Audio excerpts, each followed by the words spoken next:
Good morning दोस्तों, गुप्ता जी की पाठशाला यूट्यूब चैनल में आप सभी का स्वागत है। आज हम लोग जो है 12 जनवरी 2025 को बनने वाले सभी करेंट अफेयर्स का स्टडी करेंगे या डिस्कशन करेंगे। उससे पहले हम लोग 11 जनवरी 2025 के करेंट अफेयर्स का रिवीजन करेंगे, ठीक है। पहला क्वेश्चन है, देखिए, हिमाचल प्रदेश सरकार ने Himachal Pradesh institute of public administration का नाम किसके सम्मान में बदला है? तो डॉक्टर मनमोहन सिंह। नेक्स्ट चलेंगे, भारत के पहले केबल स्टे रेलवे ब्रिज का उद्घाटन कहाँ किया गया है? तो जम्मू और कश्मीर में। फिर चलेंगे, पीएम मोदी ने भारत के पहले ग्रीन हाइड्रोजन हब की आधारशिला कहाँ रखी है? तो विशाखापत्तनम में। फिर चलेंगे, भारत में विकसित भारत यंग लीडर्स डायलॉग का आयोजन कहाँ किया जा रहा है? तो नई दिल्ली में। कहाँ पे? नई दिल्ली में। फिर चलेंगे, किस संगठन ने फ्यूचर ऑफ जॉब्स रिपोर्ट 2025 जारी की है? तो विश्व आर्थिक मंच या वर्ल्ड इकोनॉमिक फोरम ने। चलिए, फ्लेमिंगो महोत्सव 2025 किस राज्य में मनाया जाता है? तो आंध्र प्रदेश में। कहाँ पर? आंध्र प्रदेश में। 7 नंबर, भारत की पहली वाणिज्यिक उपयोगिता स्तरीय बैटरी ऊर्जा भंडारण प्रणाली BESS के स्थान पर स्थित है? तो ये किलोकरी, साउथ दिल्ली या दक्षिणी दिल्ली में स्थित है। चलिए, फिर देखते हैं, किस संस्थान ने आयरन की कमी का आकलन करने के लिए एनीमिया फोन तकनीक विकसित की है? तो किसने किया है? कार्नेल विश्वविद्यालय संयुक्त राज्य अमेरिका ने, यानी कार्नेल यूनिवर्सिटी संयुक्त राज्य अमेरिका USA ने। 9 नंबर, हाल ही में किस संस्थान ने प्रोजेक्ट P75 की 6ठी स्कॉर्पियन पनडुब्बी वागसीर नौसेना को सौंपी है? तो किसने सौंपा है? मुंबई के मझगांव डाक शिप बिल्डर लिमिटेड ने।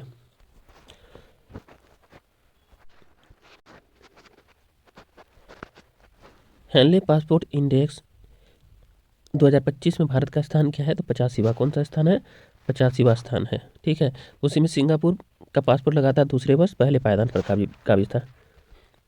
चलिए आगे बढ़ेंगे। 11 नंबर क्वेश्चन था, महिला और बाल विकास मंत्री अन्नपूर्णा देवी ने शुक्रवार को कहाँ 3 दिवसीय चिंतन शिविर का उद्घाटन किया?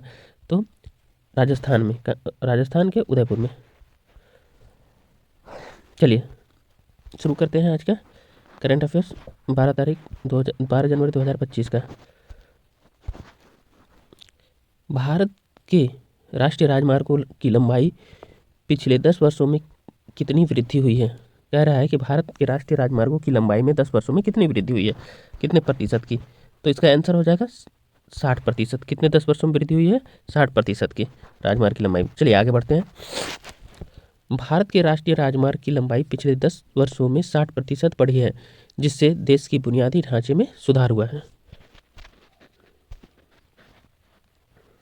चलिए बढ़ते हैं नेक्स्ट।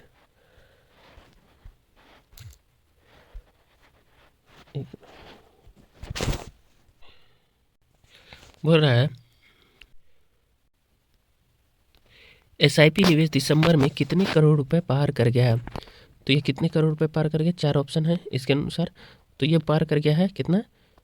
26,000 करोड़ रुपए को पार कर गया। कितने कैप को पार कर गया है SIP? 26,000 करोड़ रुपए को। आगे चलेंगे, चलिए देखते हैं हम लोग इसका डिटेल। 26,000 करोड़ रुपए को, ठीक है। चलिए, दिसंबर में SIP निवेश 26,000 करोड़ रुपए को पार कर गया, जो एक नई उपलब्धि। यह म्यूचुअल फंड उद्योग की बढ़ती लोकप्रियता को दर्शाता है। चलिए नेक्स्ट चलते हैं। लेबनान ने किसे अपना नया राष्ट्रपति नियुक्त किया है? तो किसे अपना राष्ट्रपति नियुक्त किया है? जोसेफ आउन जी। किसको? जोसेफ आउन को। लेबनान का नया राष्ट्रपति कौन होगा? जोसेफ आउन। बढ़ते हैं नेक्स्ट। लेबनान ने सेना प्रमुख जोसेफ आउन को राष्ट्रपति चुना है, जिससे 2 वर्षों से चले आ रहे राष्ट्रपति चुनाव का संकट का अंत हुआ।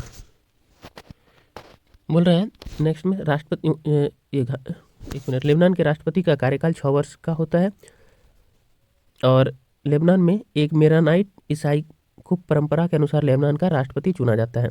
ठीक है। देखिए वहाँ नियम क्या है कि 6 वर्ष के लिए राष्ट्रपति चुना जाता है, और दूसरा क्या है कि वहाँ एक समुदाय है ईसाई का, मेरोनोइट ईसाई होते हैं, उन्हीं समुदाय से क्या होता है राष्ट्रपति चुना जाता है। अब जैसे सिया है, सुन्नी है, तो सुन्नी से शायद प्रधानमंत्री चुना जाता था, और अन्य पोस्ट पर सिया सुन्नी, इस तरह से सभी का पद वहाँ पर क्या था, बटा हुआ था, क्योंकि वहाँ जो है गृह संघर्ष जो है छिड़ा हुआ है। ठीक है अभी भी। चलिए आगे बढ़ते हैं हम लोग। लेबनान,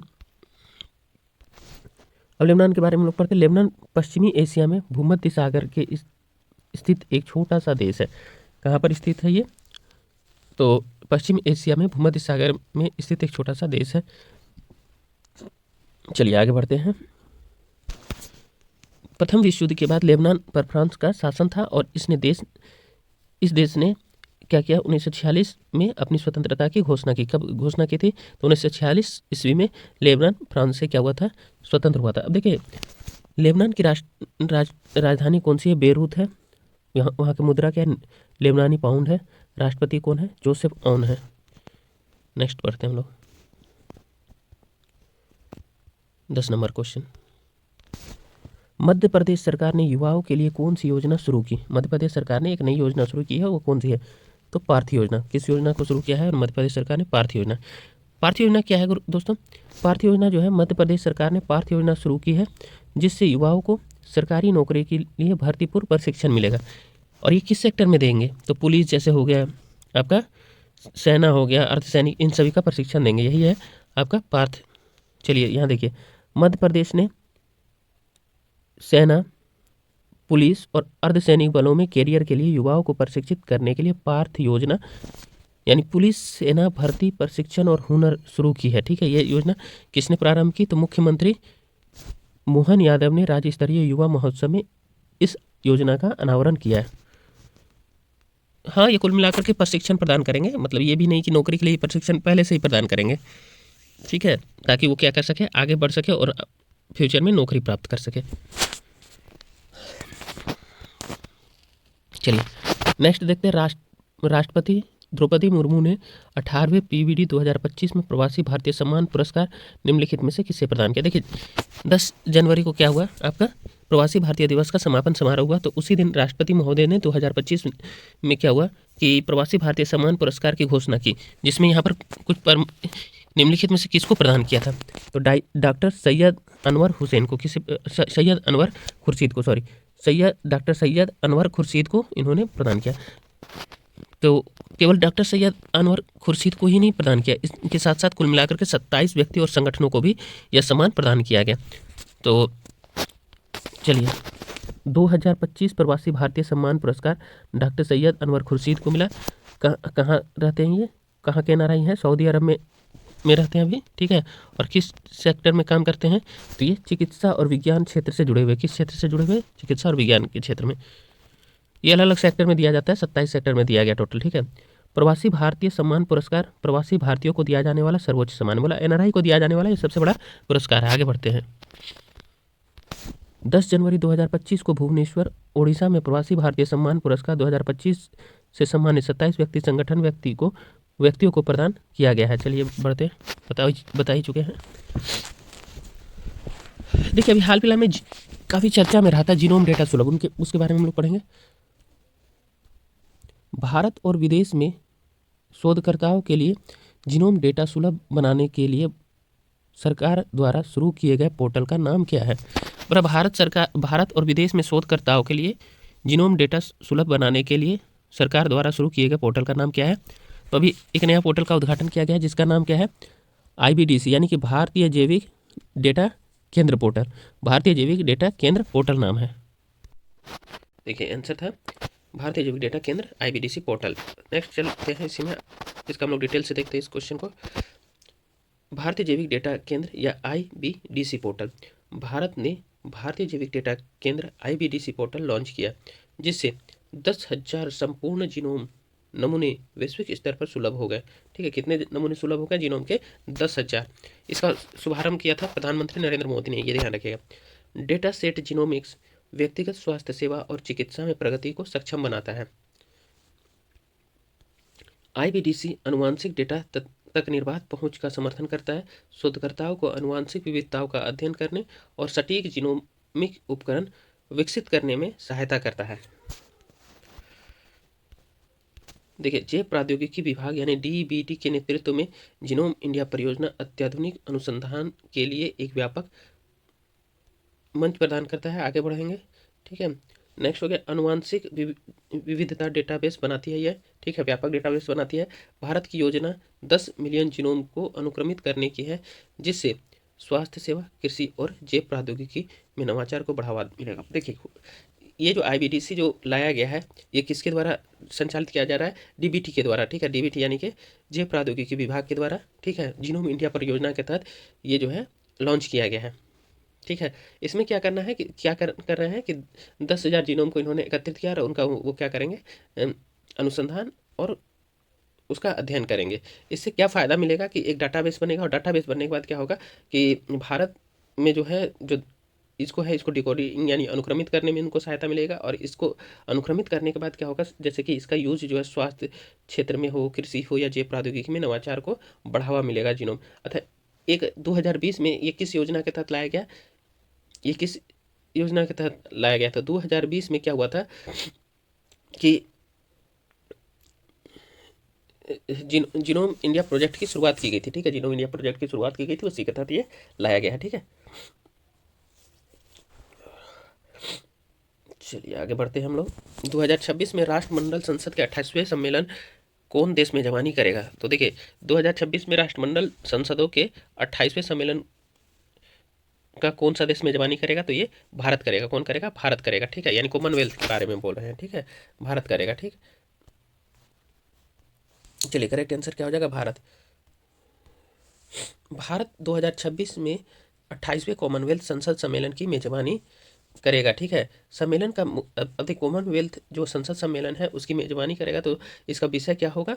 संसदीय प्रक्रियाओं में आर्टिफिशियल इंटेलिजेंस यानी एआई और सोशल मीडिया का उपयोग। इसका थीम क्या है? तो संसदीय प्रक्रियाओं में आर्टिफिशियल इंटेलिजेंस यानी एआई और सोशल मीडिया का उपयोग। आगे हम लोग पढ़ते हैं। भारत 2026 में कॉमनवेल्थ देशों की सांसदों के स्पीकरों और प्रोसाइडिंग ऑफिसर जैसे कि पीठासीन अधिकारियों के 28वें सम्मेलन यानी CSPOC की मेजबानी करेगा। अब ये कैसे, इसकी घोषणा किसने की? तो लोकसभा अध्यक्ष ओम बिरला ने गवर्नर से में आयोजित CSPOC की स्थायी समिति की बैठक में इस बात की जानकारी दी। चलिए आगे बढ़ते हैं, 8 नंबर क्वेश्चन देखेंगे। हाल ही में किस कंपनी ने cap Canaveral space force station Florida से अपने न्यू ग्लेन रॉकेट का क्या क्या प्रक्षेपण किया था? बोला अभी हाल ही फिलहाल में जो cap Canaveral space force centre Florida से किस कंपनी ने न्यू ग्लेन रॉकेट को क्या किया था? प्रक्षेपित किया था। तो ये था आपका ब्लू ओरिजिन ने। किसने? ब्लू ओरिजिन ने, ठीक है। क्या नाम है? Blue origin. चलिए 8 जनवरी देखिए, स्पेस एक्स ने 8 जनवरी को फ्लोरिडा से फाल्कन 9 रॉकेट का सफलतापूर्वक प्रक्षेपण किया। ये जो कौन आपका था, तो न्यू ग्लेन जो है उस रॉकेट का प्रक्षेपण किसके माध्यम से किया गया? स्पेस एक्स के माध्यम से किया गया। फ्लोरिडा से किस रॉकेट के द्वारा? तो फाल्कन 9 रॉकेट के द्वारा इसका प्रक्षेपण किया गया। देखिए, यह मिशन जो है कंपनी के अंतरिक्ष अन्वेषण में प्रयासों में एक महत्वपूर्ण उपलब्धि है और वाणिज्यिक अंतरिक्ष उद्योग में प्रतिस्पर्धा को नई दिशा देगा, ठीक। अब इसका ये क्यों आके लाया गया? न्यू गिलन को लाया क्यों गया? तो ये प्रोटोटाइप ब्लू रिंग पेलोड टग है, ठीक है।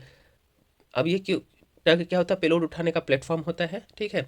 और ये क्या होता है? इस प्रकार की जो तकनीक है वो क्या करेगा कि भविष्य में अंतरिक्ष अभियानों की लचीलापन और कार्य क्षमता बढ़ाने के लिए क्या होगा? काम आएगा। फिर आगे चलते हम लोग 2 नंबर पे। किस देश में निर्मित रोबोटिक प्रणाली का उपयोग करके दुनिया की पहली हृदय संबंधी टेली सर्जरी की गई? काफ़ी चर्चा में रहा ये, ठीक है। कल के न्यूज़पेपर में ये दिया गया है, ठीक है। क्या किसने किया था इस प्रकार के टेक्नोलॉजी का प्रयोग? रोबोटिक प्रणाली का उपयोग करके दुनिया के पहली हृदय संबंधी टेली सर्जरी किस देश ने की है? तो भारत ने। यह उपलब्धि किसको प्राप्त हुआ है? भारत को। किसको? भारत को। बहुत इंपॉर्टेंट क्वेश्चन है, इसको आप लोग ध्यान से याद रखिएगा, ठीक है। चलिए, भारत ने। देखिए, भारत में निर्मित जो है रोबोटिक प्रणाली का इस्तेमाल करके दुनिया की पहली हृदय संबंधी टेली सर्जरी की गई है। दुनिया की पहली टेली सर्जरी किस देश ने की है? तो ये हमारे प्यारा देश भारत ने किया है टेली सर्जरी हृदय का। ठीक है, आगे बढ़ते हैं। Made in India surgical robotic system ने गुरुग्राम से 286 किलोमीटर दूर जयपुर के मणिपाल अस्पताल में 2 रोबोटिक कार्डियक सर्जरी की गई। कितने कार्डियक सर्जरी की गई? 2। देखिए, गुरुग्राम में बैठे हुए थे और कहाँ पर? जयपुर के मणिपाल अस्पताल में उन्होंने ये कार्डियक सर्जरी की है रोबोटिक माध्यम से। किसके नेतृत्व में ये ऑपरेशन की गई? तो डॉक्टर सुधीर श्रीवास्तव ने दूर से ही ये सर्जरी की।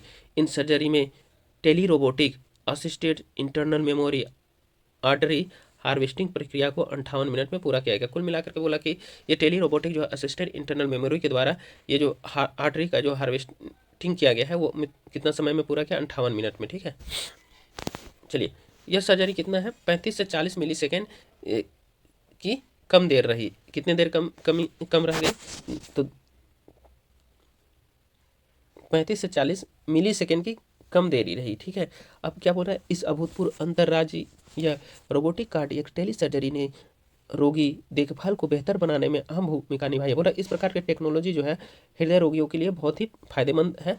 और रोबोटिक सर्जरी में कंसोल पर बैठे सर्जन रोबोटिक भुजाओं को नियंत्रित करते हैं। बोला घर पे ही बैठ करके इसको क्या करता है? इस रोबोट को नियंत्रित करके वो इस ऑपरेशन को पूरा करते हैं।